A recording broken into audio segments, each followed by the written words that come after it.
कार्तिक के महीने में 10वीं तिथि को जो तुलसी की डंडी को घी में भिगोकर अपनी कामना कर कर भगवान के सामने दिए में रखकर जला देता है, दिए की तरह उससे आरती उतार देता है, कहते हैं उसका जन्म दूसरी बार पृथ्वी पर नहीं होता, वो भगवान के गोलोक धाम में जिंदगी भर के लिए विराजमान हो जाता है।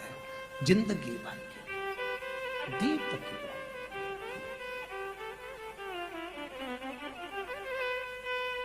विष्णु पुराण किस किसने सुनी है? हाथ उठा। विष्णु पुराण का 5वां अंश कार्तिक खंड वर्णन करता है, या स्कंद पुराण का कार्तिक खंड को उठा लीजिए, वो वर्णन करता है 24 तरह के दिए होते हैं। कितने तरह के? 24 तरह के दीप होते हैं। उस दीप में सर्वाधिक श्रेष्ठ दीप होता है तुलसी दल का, तुलसी की डंडी से जो प्रकट किया है। बत्तियों का भी क्रम है, एक लंबी बत्ती होती है, एक गोल बत्ती होती है। होती कि नहीं होती? लंबी और गोल बत्ती, एक गोल होती है, एक लंबी होती है। गोल बत्ती और लंबी बत्ती में अंतर होता है, बहुत जमीन आसमान का अंतर है, बहुत ध्यान देना इसका।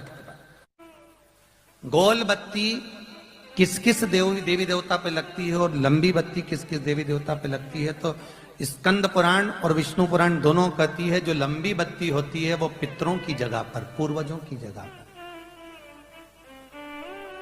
पूर्वजों की जगह पर, बड़ के पेड़ के नीचे, पीपल के पेड़ के नीचे लंबी बत्ती का प्रमाण है।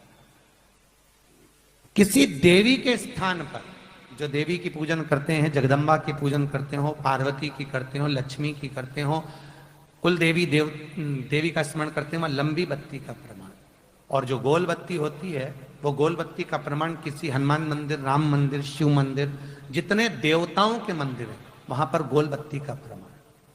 लंबी बत्ती देवी के स्थान पर इसलिए जलाई जाती है क्योंकि देवी वंश की और लक्ष्मी की वृद्धि करती है, तो लक्ष्मी और वंश बड़ा होना चाहिए, लंबा होना चाहिए। और देवता के सामने गोल बत्ती इसलिए लगाई जाती है कि हमारा मन, ये चित्त, ये वृत्ति आपके चरणों में टिकी रहे और एक दिन हम भी वैकुंठ का वास करें, इसलिए गोल बत्ती लगाई जाती है। एक सहस्त्र बत्ती होती है, करें दर्शन कभी? यहाँ पे माताएं बैठ बैठ के बनाती रहती है 100 बत्ती, 108 बत्ती, 108 बत्ती बनाकर भगवान के सामने। उसका क्या प्रमाण है?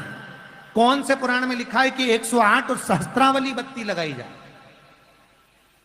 तो स्कंद पुराण में कार्तिक खंड के अंदर स्पष्ट किया गया, सहस्त्रावली बत्ती, 108 लंबी बत्तियों का जो प्रमाण है, वो कहते हैं कि जिस व्यक्ति ने किसी तीर्थ को ना करा हो, पूरे तीर्थ नहीं गए हो, सारे तीर्थों का स्नान नहीं करा हो, किसी तीर्थ में दर्शन करने से वंचित रह गए हो, तो 108 बत्ती की एक बत्ती बनाकर किसी नारायण के मंदिर में, शिव मंदिर में, देवी के मंदिर नहीं, केवल देवता के मंदिर में अगर उसको घी में भिगोकर प्रज्वलित कर दिया जाता है तो सारे तीर्थों के दर्शन का फल उस जीव को प्राप्त हो जाता है। उसको सहस्त्रावली बत्ती